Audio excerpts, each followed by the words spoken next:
disciples transforming. Anda menjauhi dosa bukan karena Anda takut kena hukuman. Tidak, Anda menjauhi dosa karena Anda sayang sama Tuhan. Karena Anda takut melukai perasaannya. Kalau hari ini Anda merasa bahwa Anda telah meninggalkan kasih semula itu. Ini waktunya Anda bertobat, mengubah hati Anda. Dan mulai lakukan lagi apa yang sebelumnya Anda telah lakukan. Sekali lagi shalom bagi Anda semua.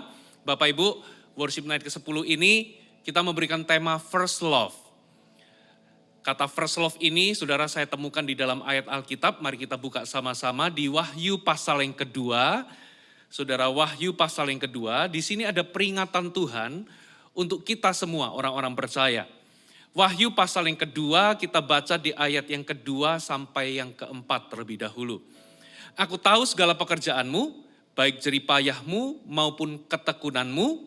Aku tahu bahwa engkau tidak dapat sabar terhadap orang-orang jahat, bahwa engkau telah mencobai mereka yang menyebut dirinya rasul, tetapi yang sebenarnya tidak demikian, bahwa engkau telah mendapati mereka pendusta, dan engkau tetap sabar dan menderita oleh karena namaku, dan engkau tidak mengenal lelah.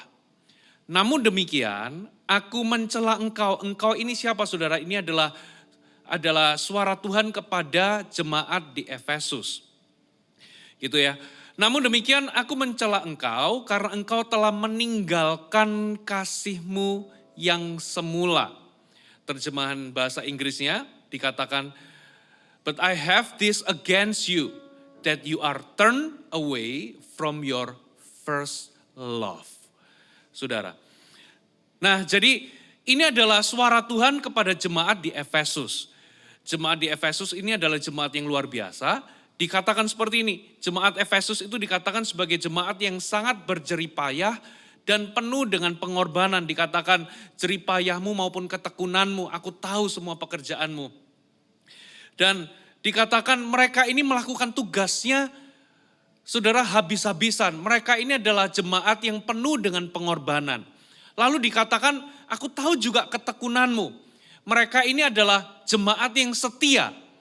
Ketika menghadapi tantangan mereka tidak mundur, mereka tidak berhenti, tetapi mereka tetap bertekun di dalamnya, saudara.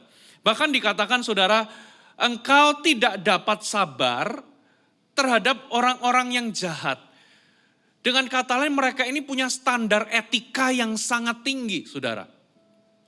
Bahkan dikatakan engkau mencobai mereka yang menyebut dirinya rasul dan mendapati mereka sebagai pendusta. Ya mereka ini punya kepekaan, mereka bisa membedakan mana hamba Tuhan yang palsu, mana rasul yang palsu dan yang asli. Wow, ini luar biasa saudara. Dan engkau tetap sabar dan menderita oleh karena namaku dan engkau tidak mengenal lelah. Selain mereka itu punya doktrin yang kuat, mereka itu bisa membedakan mana hamba Tuhan palsu dan yang asli, mereka ini juga dikatakan tidak mengenal lelah. Bahkan mereka itu sabar ketika mereka dianiaya. Ini semua mereka lakukan, saudara. Ini adalah apa yang dilakukan oleh jemaat di Efesus. Tapi Alkitab mengatakan, saudara, bahwa Tuhan itu mencela mereka. Dan ayat yang kelima, coba kita baca ya. Kita baca di ayat yang kelima. Dikatakan begini, sebab itu ingatlah betapa dalamnya engkau telah jatuh. Bertobatlah dan lakukan lagi apa yang semula engkau lakukan. Jika tidak demikian, aku akan datang kepadamu dan aku akan apa saudara? Mengambil kaki dianmu dari tempatnya jika engkau tidak bertobat. Jadi jemaat Efesus ini jemaat yang luar biasa, ya jemaat yang bertekun, jemaat yang setia, jemaat yang punya standar etika yang sangat tinggi, jemaat yang punya doktrin yang sangat kuat, sehingga mereka bisa membedakan mana hamba Tuhan palsu dan mana hamba Tuhan yang asli. Dan bukan hanya itu, mereka itu dianiaya dan mereka bisa sabar. Dianiaya oleh karena nama Yesus. Dan mereka nggak mengenal lelah. Dan itulah pekerjaan yang mereka lakukan, itulah hal-hal yang mereka lakukan. Namun demikian Tuhan mencela mereka. Kenapa Tuhan mencela mereka? Karena mereka meninggalkan kasih yang semula. Katakan meninggalkan kasih yang semula. Lalu Tuhan ngomong begini, bertobat lakukan lagi apa yang semula engkau lakukan. Sebab kalau enggak, Aku akan mengambil kaki Dianmu. Jadi ternyata begini saudara, ternyata ketekunan mereka, ya mereka ini penuh dengan pengorbanan, mereka itu setia di dalam pelayanan, ternyata mereka itu punya doktrin yang kuat, mereka bahkan sabar walaupun mereka dianiaya, itu semua hal-hal yang luar biasa, hal-hal baik, tapi ternyata itu semua nggak menjamin bahwa mereka bakal tidak kehilangan kaki Dian. Apa maksudnya kaki Dian? Kalau kaki Dian itu diangkat, kalau mereka kehilangan kaki Dian, itu artinya mereka kehilangan sumber dari terang. Kaki Dian itu adalah sumber dari terang. Atau dengan kata lain, mereka akan kehilangan sumber dari kehidupan, karena kaki Dian itu lambang dari 7 roh Allah. Saudara, ya lambang dari roh Allah sendiri. Lambang dari sumber kehidupan. Dengan kata lain, semua hal yang mereka lakukan, yang baik itu, ya mereka bertekun, mereka luar biasa, ya mereka ini sabar, mereka punya doktrin yang kuat, mereka punya standar etika yang tinggi, mereka itu tidak kenal menyerah, walaupun ada tantangan mereka tetap setia di dalam pelayanan, ya mereka itu gak kenal lelah. Ternyata itu semua tidak menjamin bahwa mereka gak bakal mati secara rohani. Itu semua gak menjamin bahwa mereka gak bakal kehilangan revival atau kehidupan rohani mereka. Hal-hal yang mereka lakukan itu baik, tapi itu semua tidak menjamin mereka gak bakal mati secara rohani. Itu semua gak menjamin bahwa mereka gak bakal kehilangan kaki Dian, sumber terang atau sumber kehidupan. Ternyata ada satu yang menyebabkan mereka bisa kehilangan kaki Dian. Ada satu yang menyebabkan mereka itu bisa membuat mereka mati rohani. Ada satu yang bisa membuat mereka itu kehilangan revival atau kehidupan rohani. Yaitu ketika mereka meninggalkan kasih yang semula. Saudara, ini gak main-main loh saudara. Ini gambaran dari kita semua. Kita ini bisa sibuk melayani. Kita ini bisa gak kenal lelah di dalam melayani. Kita ini bisa dipenuhi dengan aktivitas-aktivitas rohani di dalam gereja. Bahkan kita ini bisa punya standar etika yang tinggi. Kita ini bisa punya doktrin yang kuat. Tapi ternyata semua yang kita lakukan ini tidak menjamin bahwa kita ini gak bakal mati secara rohani. Ternyata ada satu hal yang bisa membuat kita ini spiritually alive, yang bisa membuat kita ini tetap hidup kerohaniannya.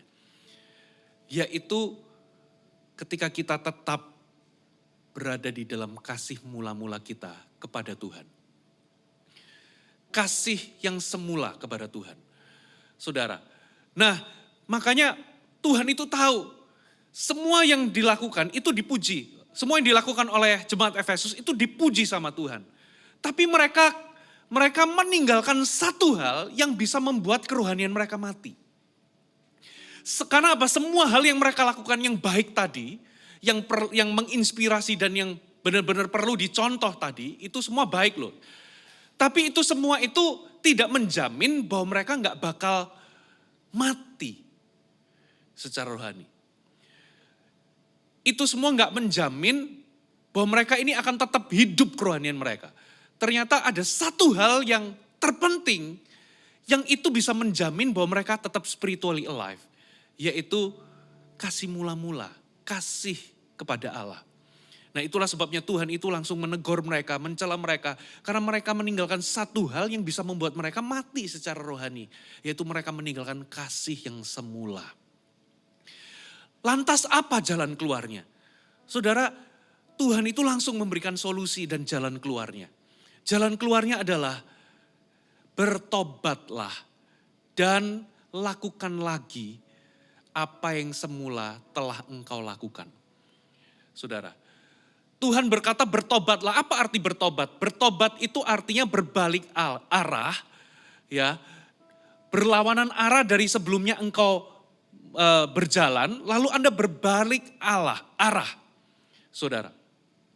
Jadi bertobat itu berbalik arah. Dari arah yang berlawanan dari sebelumnya di mana engkau tuju. Berbalik arah. Lalu setelah Anda berbalik arah, saudara, apa yang Anda lakukan? Anda melakukan lagi apa yang semula Anda tinggalkan. Anda lakukan lagi apa yang semula Anda lakukan.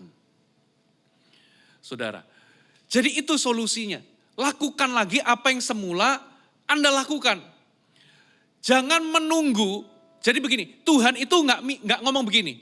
Nggak ngomong begini, bertobat, mintalah kepada Tuhan kasih yang mula-mula. Tuhan nggak ngomong begitu. Ya, yang Tuhan katakan adalah bertobat, berbalik arah, dan lakukan lagi apa yang semula engkau lakukan. Jadi Tuhan nggak ngomong mintalah kasih mula-mula, Tuhan aku minta kasih mula-mula, enggak. Tapi lakukan lagi apa yang semula engkau lakukan. Jadi jangan tunggu, saudara, jangan tunggu sorga bergetar, baru Anda melakukan sesuatu. Jangan tunggu ada seminar, jangan tunggu ada worship night seperti ini. Jangan tunggu ada KKR baru Anda melakukan lagi. Jangan tunggu ada seolah-olah ada pencurahan Roh Kudus yang bagaimana atau sorga bergetar, baru Anda melakukan lagi. Jangan tunggu, saudara, Anda ingin baru Anda lakukan. Kenapa saudara? Karena sebetulnya begini, lakukan lagi, kata lakukan lagi apa yang engkau semula lakukan. Berarti sebetulnya kasih mula-mula itu begini loh saudara. Coba ingat, gini, saya ingin Anda mengingat-ingat pertama kali Anda dijamah Tuhan atau ditangkap Tuhan. Apa yang terjadi? Saudara, ini yang terjadi. Kita itu sadar bahwa kita berdosa. Kita itu kotor. Kita ini memberontak. Kita melakukan banyak hal yang buruk. Kita ini hidupnya hancur-hancuran. Kita ini berantakan. Kita menyangka bahwa Tuhan itu menolak kita dan membenci kita karena dosa-dosa kita. Tapi ternyata kita ini menerima sebuah kenyataan dan menerima sebuah kebenaran bahwa ternyata Tuhan menerima kita apa adanya. Walaupun kita ini sudah hancur-hancuran, kita ini kotor, kita ini melakukan hal-hal yang sangat buruk. Kita ini sangat berdosa, tapi ternyata kita menemukan bahwa Tuhan itu tetap mengasihi kita. Tuhan itu tetap menerima kita apa adanya. Dan apa yang terjadi? Karena kenyataan itu kita menjadi apa saudara? Kita menjadi nggak tahan, pertahanan kita jebol. Kita sadar ternyata Tuhan masih mengasihiku. Ternyata Tuhan mau menerimaku. Bahkan Anda itu berpikir dosa Anda sendiri aja, Anda itu bisa menolak diri Anda sendiri. Kenapa aku lakukan ini? Anda merasa jijik dengan diri Anda sendiri. Tapi Anda menerima sebuah kenyataan bahwa Tuhan tetap menerima Anda. Tuhan tetap mengasihi Anda dan menerima Anda apa adanya. Dan itu membuat apa saudara? Pertahanan Anda jebol. Anda nggak tahan lagi, Anda nangis sejadi-jadinya. Dan Anda dilawat dan Anda mengalami yang namanya kasih Allah dalam kehidupan Anda. Itu membuat Anda itu begitu overwhelmed, Anda begitu begitu dikuasai oleh kasih Allah. Dan efeknya apa? Ketika Anda mengalami kasih Allah yang luar biasa itu, efeknya ketika Anda mengalami kasih mula-mula. Yang pertama, efek pertama, Anda mulai mengejar Dia. Anda mulai meluangkan waktu untuk bisa bersama dengan Tuhan. Anda mulai spend time untuk masuk dalam hadirat Tuhan. Anda mulai kejar Dia. Efek karena itu secara natural Anda lakukan. Efek karena kasih Tuhan yang melanda hidup Anda. Aku ini berdosa, aku ini kotor. Tapi hari ini engkau masih menerimaku, engkau masih mengampuniku, engkau masih menerimaku apa adanya. Dan sebagai efek itu Anda secara natural, Anda meluangkan waktu. Anda masuk dalam hadirat Tuhan. Anda mulai berdoa, Anda mulai rajin saat teduh.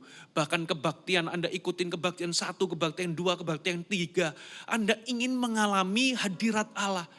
Anda mengejar Dia. Itu yang Anda alami ketika Anda pertama kali mengalami Tuhan. Atau berjumpa dengan Yesus. Nah firman Tuhan katakan, tapi lambat laun Anda meninggalkan kasih yang semula itu. Lalu apa solusinya? Bertobat. Ubah hati Anda, berbalik arah, ya, berubah arah, ke arah yang berlawanan, lalu lakukan lagi apa yang semula engkau lakukan. Jadi hal yang sama yang pernah Anda lakukan dulu, Anda mulai mencari hadirat Allah, Anda mulai mengejarnya, Anda meluangkan waktu, Anda lakukan lagi. Jadi hal pertama yang Anda perlu lakukan lagi adalah meluangkan waktu bersamanya. Luangkan waktu bersamanya. Lakukan lagi. Ingat, kasih itu bukan perasaan. Kasih adalah keputusan dan komitmen. Saudara, walaupun kasih itu bisa menghasilkan perasaan, tapi kasih itu sendiri bukanlah perasaan. Jadi, apa yang perlu Anda lakukan? Anda luangkan waktu. Lakukan kembali apa yang semula Anda lakukan. Dulu ketika Anda dilawat Tuhan, ketika Anda dilawat oleh kasih Tuhan, Anda memutuskan, ingat kembali. Ketika peristiwa Anda mengalami Tuhan pertama kali. Ketika Anda dilawat Tuhan, Anda mulai memutuskan. Secara natural Anda memutuskan untuk apa? Anda meluangkan waktu untuk apa saudara? Bersekutu dalam hadirat Allah. Anda meluangkan waktu untuk menyembah Tuhan. Anda meluangkan waktu untuk baca Alkitab. Walaupun mungkin hari itu Anda sibuk. Walaupun mungkin hari itu Anda merasa lagi gak ingin menyembah. Lagi gak ingin doa. Tapi Anda lakukan juga karena apa? Itu efek dari karena Tuhan melanda. Kasih Tuhan melanda hidup Anda. Begitu pula sekarang. Lakukan lagi apa yang semula Anda lakukan. Saudara, ingat. Kasih itu bukan perasaan. Kasih itu keputusan dan komitmen. Ya, walaupun kasih itu bisa memunculkan perasaan atau bisa menghasilkan perasaan. Tapi kasih itu bukan perasaan. Jadi perasaan itu akan menyusul.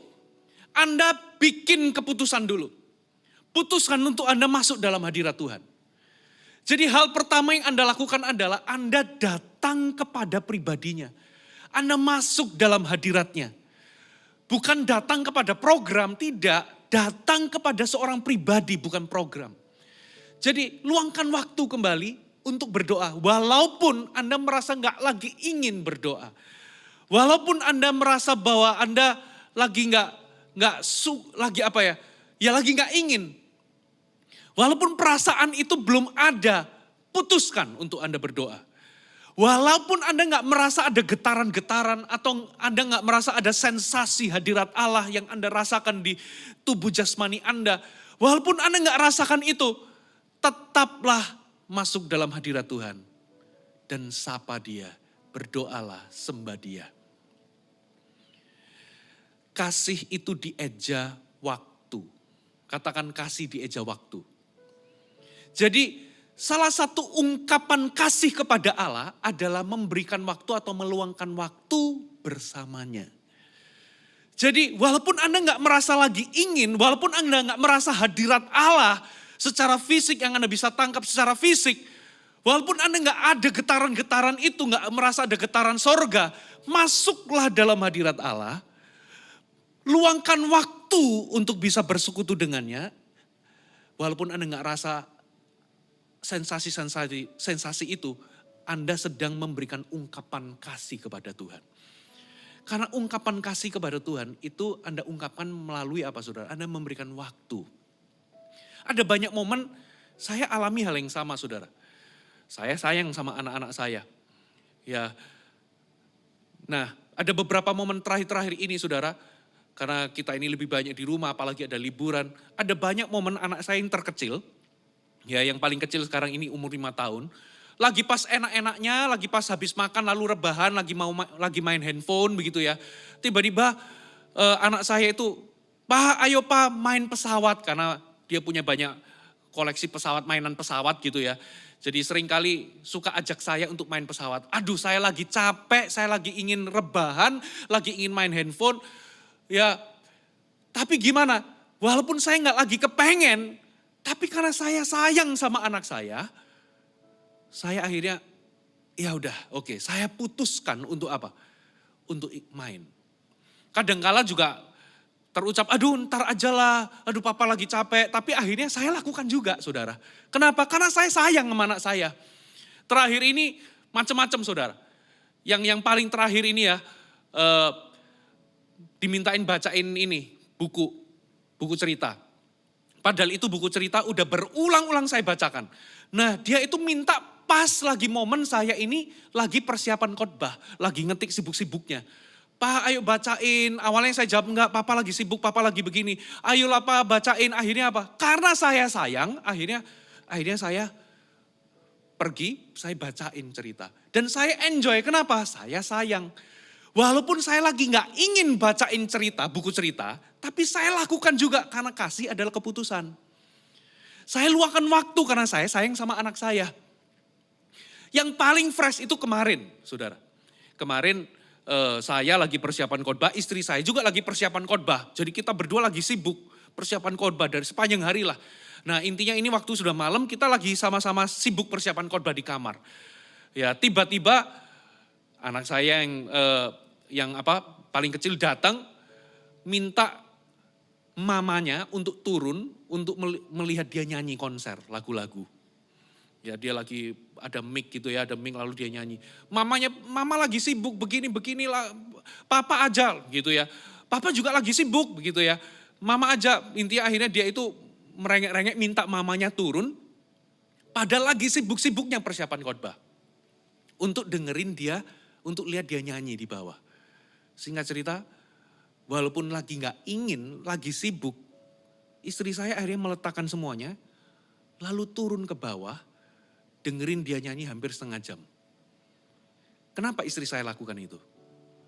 Ingat, kasih itu dieja waktu. Walaupun dia gak lagi ingin untuk mendengarkan, tapi karena dia itu anak, dia sayang, dia lakukan juga. Begitu pula dengan Anda. Lakukan lagi apa yang semula Anda lakukan. Saudara, ingat waktu pertama kali Anda di jamaah Tuhan. Ketika Anda di jamaah Tuhan, Anda merasakan kasih Tuhan begitu rupa. Anda mengejar dia. Anda luangkan waktu. Anda memberikan prioritas, memberikan intensitas. Memberikan waktu untuk bisa bersekutu dengan Tuhan. Anda mungkin gak bisa nyanyi tapi Anda nyanyi dalam hadirat Tuhan. Anda mungkin gak bisa main gitar tapi Anda tetap menyembah. Anda baca Alkitab. Walaupun Anda merasa gak ingin sekarang ini. Lakukan kembali. Memberikan waktu itu adalah ungkapan kasih.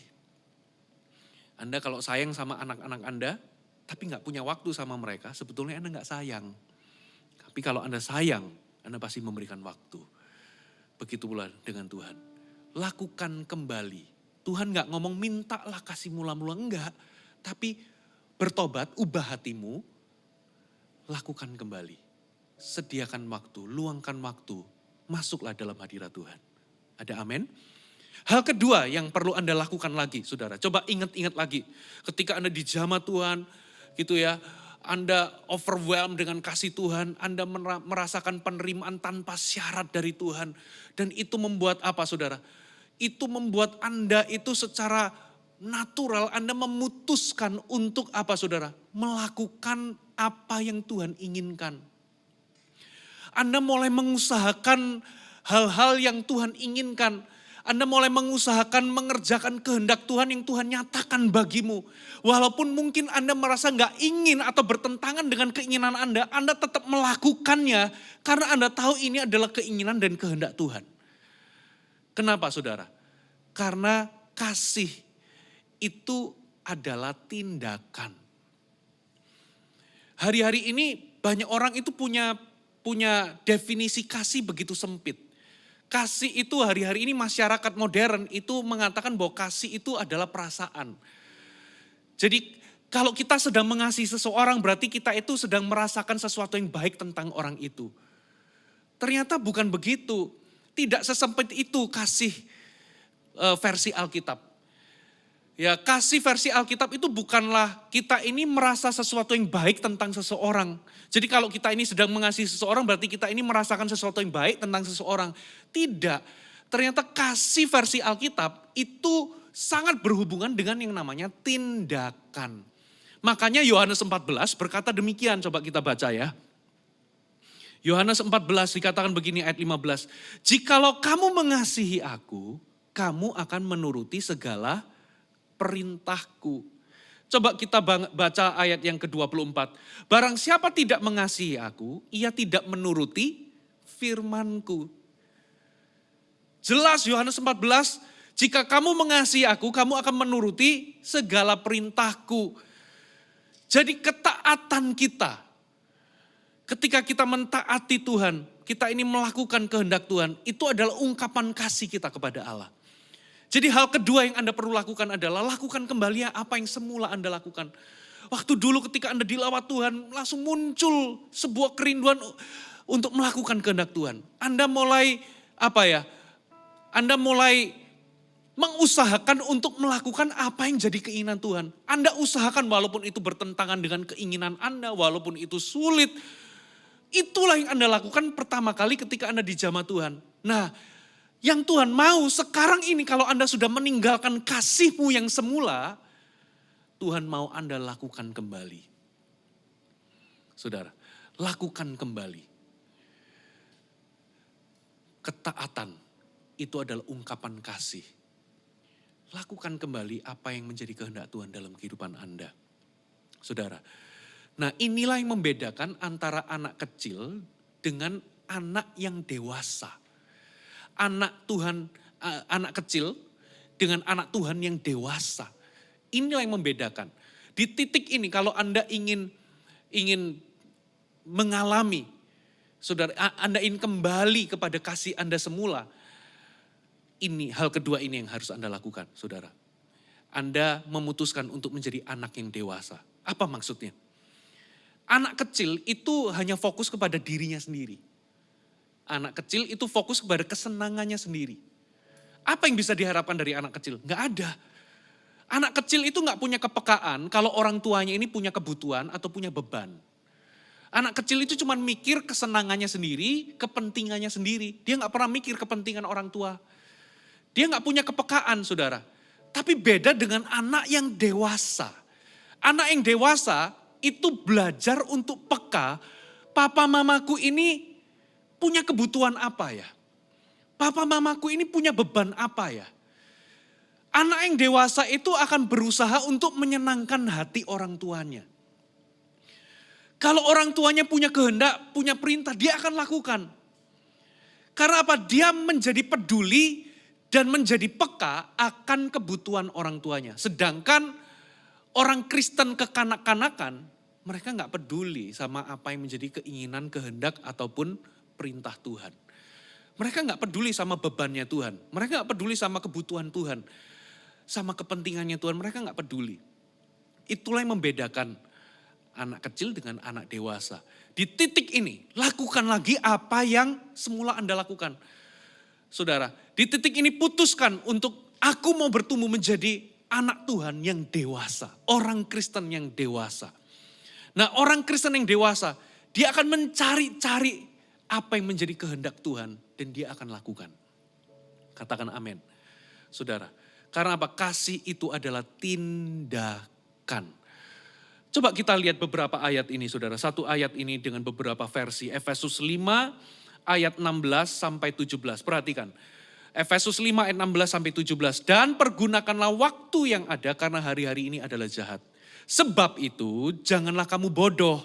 Tetapi usahakanlah supaya kamu mengerti kehendak Tuhan. Usahakanlah supaya kamu mengerti kehendak Tuhan. Terjemahan FAYH, firman Allah yang hidup, dikatakan begini ayat 17. Janganlah bertindak sembrono, melainkan carilah dan lakukan apa yang dikehendaki Tuhan dari saudara. Cari dan lakukan. Versi bahasa Indonesia masa kini. Jangan bodoh tetapi selidikilah apa yang dikehendaki Tuhan. Versi VMD, versi mudah dibaca maksudnya. Jangan ceroboh dengan hidupmu, pelajarilah, tadi selidikilah, sekarang pelajarilah apa yang diinginkan Tuhan untuk kamu lakukan. Jadi anak dewasa itu akan mencari-cari tahu apa kehendak Tuhan, apa yang Tuhan suka supaya aku bisa lakukan. Pergunakanlah waktu yang ada, waktu ini adalah waktu yang jahat, jangan menjadi bodoh, jadilah bijaksana. Nah, anak dewasa Anak Tuhan yang dewasa, orang Kristen yang dewasa, dia akan mencari-cari tahu di dalam hidupnya, dia akan cari tahu apa yang menyenangkan hati Tuhan. Apa yang bisa membuat Tuhan senang? Apa sih kehendak Tuhan atas hidupku? Apa yang perlu aku lakukan?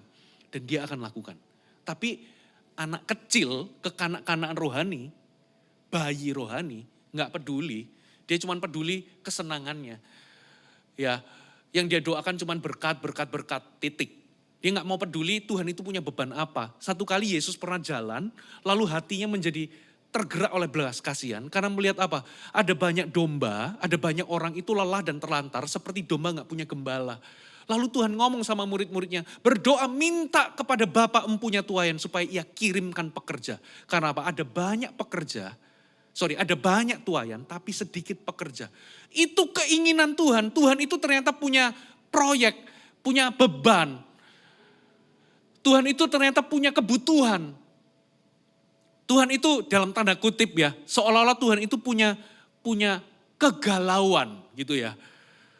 Tuhan itu lagi galau, hatinya pecah karena belas kasihan. Karena apa? Ada banyak domba, gak punya gembala. Ada banyak orang lelah terlantar, tapi gak ada yang melayani. Nah, kalau anak kecil melihat ini, dia gak peduli. Yang penting adalah aku diberkati, aku makin kaya, aku makin hidupku baik-baik. Tapi kalau orang Kristen dewasa, dia akan peka sama kebutuhan Bapa. Dia akan peduli sama kebutuhan Bapa. Dia akan cari tahu apa yang menyenangkan hati Bapa dan dia akan lakukan. Saudara, lakukan lagi. Ungkapan kasih kepada Allah adalah melakukan kehendaknya dan perintahnya. Cari tahu, saudara. Selidiki. Jadi butuh effort untuk cari tahu. Firman Tuhan katakan selidiki, pelajari. Cari tahu kehendak Tuhan supaya Anda lakukan. Jangan pasif. Karena apa saudara? Orang Kristen yang dewasa atau anak Tuhan yang dewasa. Dia gak pasif. Dia akan mencari-cari. Dia akan cari tahu apa yang menjadi kesukaan Bapa. Apa yang menjadi kehendak Bapa. Dia gak pasif. Dia akan kreatif. Dia akan kreatif gimana caranya aku bisa menyenangkan hati Tuhan. Itulah sebabnya untuk menjadi anak Tuhan yang dewasa. Butuh kreativitas. Saudara, kita semua ini dicinta sama Tuhan. Tapi dari semua yang dicinta sama Tuhan, adakah yang bisa buat Tuhan bangga? Yang Tuhan buat senang? Kita semua dicinta sama Tuhan, itu gak butuh effort. Untuk dicintai sama Tuhan gak butuh effort. Tapi untuk mencintai Tuhan, membuat Tuhan itu tersenyum, membuat Tuhan itu bangga hatinya. Kita harus kreatif, mencari tahu bagaimana caranya hidup kita ini bisa menyenangkan hati Tuhan. Lakukan kembali. Jangan meninggalkan kasih yang semula. Ekspresi kasih yang semula yang perlu kita lakukan lagi. Yang kedua adalah kita mencari tahu kehendaknya dan melakukannya. Daud, tiba-tiba saya ingat Daud. Saudara, Daud itu dikatakan begini. Coba saya bukakan Kisah Rasul 13 ayat 22. Tuhan ngomong begini tentang Daud. Tentang Daud Allah telah menyatakan, aku telah mendapat Daud bin Isai, seorang yang berkenan di hatiku. Artinya apa? Seorang yang menyenangkan hatiku maksudnya begitu loh. Dan yang melakukan segala kehendakku. Jadi Daud ini dikatakan berkenan di hati Tuhan, menyenangkan hati Tuhan karena dia melakukan segala. Bukan cuma 1-2 kehendakku loh. Tapi segala kehendakku. Jadi semua kehendak Tuhan dia lakukan, luar biasa. Bahkan yang bukan perintah Tuhan pun dia lakukan. Saudara, Anda bisa baca itu di mana? Di 2 Samuel 7 ayat 1-7 Anda bisa baca di situ. Tuhan itu gak pernah minta dibikinkan bait suci. Tuhan gak pernah minta itu. Tuhan gak pernah minta waktu dia jadi raja, ya untuk tabut Allah itu dipindah ke kota Yerusalem. Dia gak pernah minta, Tuhan gak pernah memerintahkan itu. Itu inisiatifnya Daud sendiri untuk membawa tabut Allah. Ya, waktu sampai di mana di Yerusalem, di jantung kota Daud, apa yang Daud lakukan? Saudara, Daud itu bikin tenda, lalu disetting imam-imam untuk disetting penyembah-penyembah yang menyembah Tuhan 24 jam. Dan tahu gak? Itu 24 jam non-stop. Dan Daud itu hire 14.400 pemuji dan penyembah. Untuk secara shifting shift-shiftan gantian supaya nggak terputus penyembahan 24 jam. Tuhan nggak pernah perintahkan Daud bikinkan tenda lalu settingkan untuk bisa memuji Tuhan 24 jam. Tuhan nggak minta. Berapa lama Daud lakukan itu? Ada yang ngomong 33 tahun, ada yang ngomong 36 tahun, intinya lebih dari 30 tahun. Semasa Daud memerintah. Bayangkan 30 tahun lebih, 24 jam nonstop dengan 14.400 kurang lebih pemuji dan penyembah. Itu Tuhan gak pernah minta, tapi itu lahir dari anak Tuhan yang mau menyenangkan hati Tuhan. Tuhan gak minta itu semua. Bahkan ketika dia doa, ya dia ngomong sama Nabi, aku mau bikin bait suci buat Allah. Tuhan langsung ngomong sama Nabi itu, ngomong sama Daud. Anda bisa baca di ayat yang tadi saya katakan, 1 Samuel berapa? 2 Samuel 7 ayat 1 sampai 7. Pernahkah aku minta dibikinkan rumah? Aku gak pernah minta itu loh. Tapi Daud tetap mempersiapkan. Memang yang membangun nantinya adalah Salomo, tapi Daud itu kasih bahan bakunya semua. Dari mana itu keinginan? Itu lahir dari seorang hati, seorang anak yang dewasa yang rindu mencari tahu apa yang menyenangkan hati Tuhan. Semua perintahnya Daud lakukan, bahkan yang Tuhan gak perintahkan, Daud pun lakukan. Karena apa? Karena hatinya terus mencari-cari tahu gimana caranya aku bisa menyenangkan hati Tuhan. Wow, ini jadi inspirasi buat kita semua. Ayo sama-sama kita lakukan kembali. Kita cari-cari tahu dalam hidup ini, kita cari-cari tahu, kita selidiki apa yang bisa menyenangkan hati Tuhan dan kita lakukan.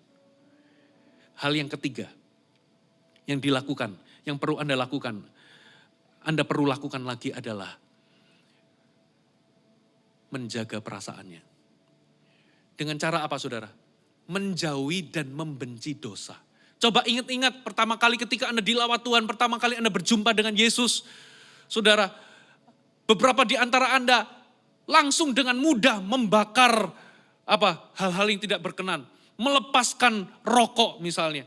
Ya, meninggalkan dosa-dosa Anda. Anda putuskan itu. Nah hari ini kalau Anda sudah meninggalkan kasih yang semula, Anda lakukan lagi. Apa yang Anda lakukan? Hal ketiga yang Anda lakukan adalah Anda menjaga perasaannya. Anda menjauhi dan membenci dosa. Anda mulai membenci apa yang Tuhan benci. Saudara, Anda menjauhi dosa bukan karena Anda takut kena hukuman nanti masuk neraka. Tidak, Anda menjauhi dosa karena Anda sayang sama Tuhan. Karena Anda takut melukai perasaannya. Kalau Anda sayang sama pasangan Anda, kalau Anda sayang sama keluarga Anda akan pasti takut untuk melukai mereka. Anda gak mau mereka berduka. Begitu pula dengan kita, lakukan lagi apa yang dulu kita lakukan. Kita dulu jaga perasaannya. Kita gak mau Tuhan atau Roh Kudus berduka atas hidup kita. Kita berhati-hati dengan hidup ini. Ayo kita bertobat bareng-bareng. Kita lakukan lagi hal yang ketiga. Saudara, kita membenci dosa. Kita menjauhi dosa. Firman Allah katakan begini. Amsal 8 ayat 13. Takut akan Tuhan ialah membenci kejahatan. Aku benci kepada kesombongan, kecongkakan, tingkah laku yang jahat dan mulut penuh tipu muslihat. Anda mulai membenci kalau Anda takut akan Allah. Arti kata takut akan Allah itu menghormati Tuhan, menghargai Tuhan. Anda gak bisa mengasihi seseorang tanpa menghormatinya. Ya, jadi kalau Anda mengasihi Tuhan, menghormati Tuhan, menghargai Tuhan, Anda akan menjauhi kejahatan. Karena takut akan Tuhan itu menjauhi kejahatan, membenci kejahatan. Membenci kejahatan, saudara. Lalu 1 Yohanes 2 ayat 15. Janganlah kamu mengasihi dunia ini dan apa yang ada di dalamnya. Jikalau orang mengasihi dunia, maka kasih akan Bapa tidak ada di dalam orang itu. Anda gak bakal mencintai dunia ini. Karena orang yang mencintai dunia ini dikatakan dia gak mengasihi Bapa. Ia tidak sedang mengasihi Bapa. Hal ketiga yang perlu Anda lakukan lagi. Coba ingat-ingat lagi dulu. Anda dulu menjaga hidup Anda. Anda hidup kudus, bukan karena Anda takut dihukum, bukan karena takut ancaman masuk neraka, tapi lebih dalam daripada itu, karena Anda tidak mau menyakiti orang yang Anda sayangi, yaitu Tuhan. Memang kita semua harus takut akan neraka, saudara. Anda harus gentar loh, Anda harus takut masuk neraka. Tapi alasan kenapa Anda menjauhi kejahatan, tidak berbuat dosa itu bukan sekedar karena Anda takut hukuman neraka. Neraka itu mengerikan, Anda harus takut, saudara. Anda nggak boleh nggak takut. Tapi motivasi tertinggi kenapa Anda nggak buat dosa itu lebih kepada bukan karena Anda takut dihukum, tapi lebih kepada Anda takut menyakiti orang yang Anda sayangi, yaitu Tuhan.